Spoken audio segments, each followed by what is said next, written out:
Help me to reach 2,000 subscribers. I stared at the phone, watching the little gray text bubble disappear. Working late again, she'd said. It was the third time this week. I wanted to believe her. God, I really did.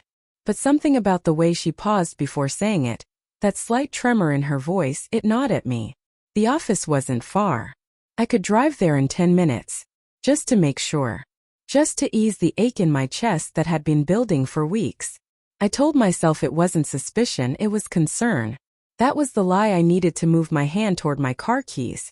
Rain started as I turned onto the highway, thin streaks of water sliding down the windshield. The rhythmic sound of the wipers matched the pounding in my chest. I tried to calm my breathing, to reason with myself. Maybe she really was busy. Maybe the new project demanded overtime. Maybe she was just tired of my insecurities. But deep down beneath all the excuses, there was that quiet, choking whisper that said, "You already know." When I reached the office, the building was mostly dark. Just one light glowed on the upper floor, her floor. I parked, walked through the glass doors, and climbed the stairs, rehearsing how I'd surprise her. Maybe bring coffee. Pretend I was just being thoughtful. The light came from her cubicle, but her chair was empty. Papers scattered, computer off. A sticky note on her monitor read, "Meeting at the Blue Haven." My heart dropped into my stomach. The Blue Haven wasn't a conference room. It was a hotel 2 blocks away. The hallway blurred as I walked out. The rain had turned heavier, drumming against the pavement like a warning I was too far gone to hear. By the time I pulled into the Blue Haven's parking lot, my hands were trembling. I didn't know what I was expecting. Maybe I'd find her there with coworkers, discussing a late-night presentation. Maybe it was all innocent. Then I saw her car, parked neatly beside a black SUV. The world seemed to slow. Every drop of rain hung in the air like suspended glass. My throat tightened. I stepped out of the car and moved toward the entrance. The air was cold, thick with the smell of wet asphalt and betrayal waiting to be uncovered.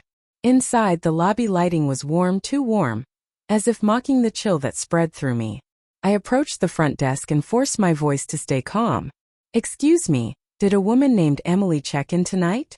The clerk smiled politely. "I'm sorry, sir. We can't share guest information." "Of course not." I nodded, pretending to accept it, then walked away, but I didn't leave.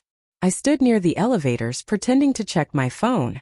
Moments later, the elevator doors opened and laughter spilled out. Her laughter. Soft, familiar, unmistakable. She stepped out, her hair a little messy, her blouse half-buttoned. And beside her, a man tall, clean-cut, wearing the same cologne I once owned. They didn't see me at first. She reached up, fixing his collar, her hand resting on his chest like it belonged there. That small gesture tore something inside me. Emily. Her name came out before I could stop it. It wasn't a shout, it was quiet, broken, almost a whisper. But it froze her in place. She turned slowly, eyes wide, color draining from her face. "Oh my God. David." The man beside her stepped back, like a coward retreating into shadow. She stammered, "I can explain." "Don't." My voice cracked. "Don't insult me with lies right now." Her eyes glistened. "It wasn't supposed to happen like this." I laughed, a sharp, bitter sound that made even the clerk glance up. "What was supposed to happen, Emily? You were supposed to work late while he waited in bed for you."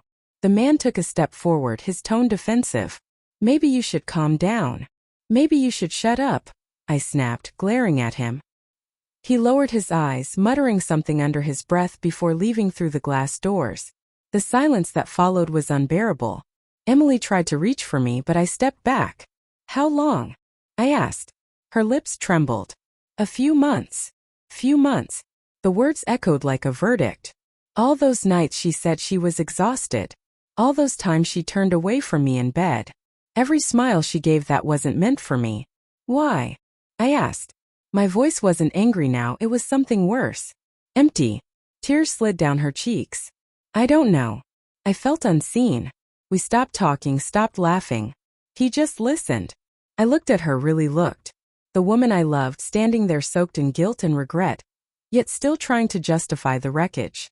"Do you know what hurts the most?" I whispered. "Not that you slept with him. Not even that you lied. It's that you looked me in the eye every morning and kissed me like nothing was wrong." She covered her face with her hands. I never stopped loving you, David. I swear. Love. The word felt poisonous. If this is love, I said, then I don't want it.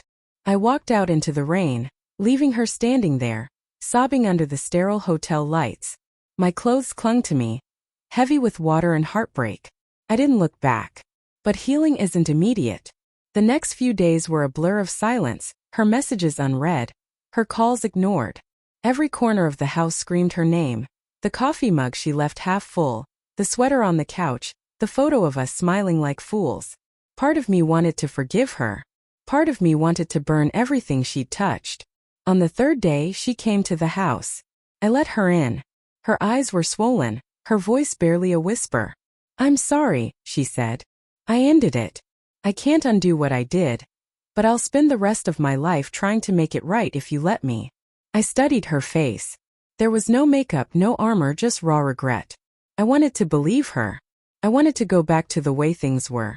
But trust, once broken, doesn't heal with words. Emily, I said quietly, you didn't just cheat on me. You killed the version of me that trusted you. She cried harder. I turned away. I think you should go.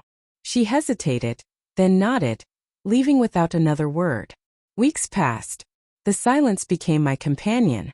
One night, I found her wedding ring on the table where she'd left it. I stared at it for a long time before picking it up and placing it in a drawer. Not as a keepsake but as a reminder of how love, when betrayed, can turn into something unrecognizable. Sometimes I still drive past the Blue Haven. The sign flickers in the dark, and I feel nothing but a quiet, resigned peace. Because in the end I didn't lose her. I found myself. And for the first time in years that felt like enough.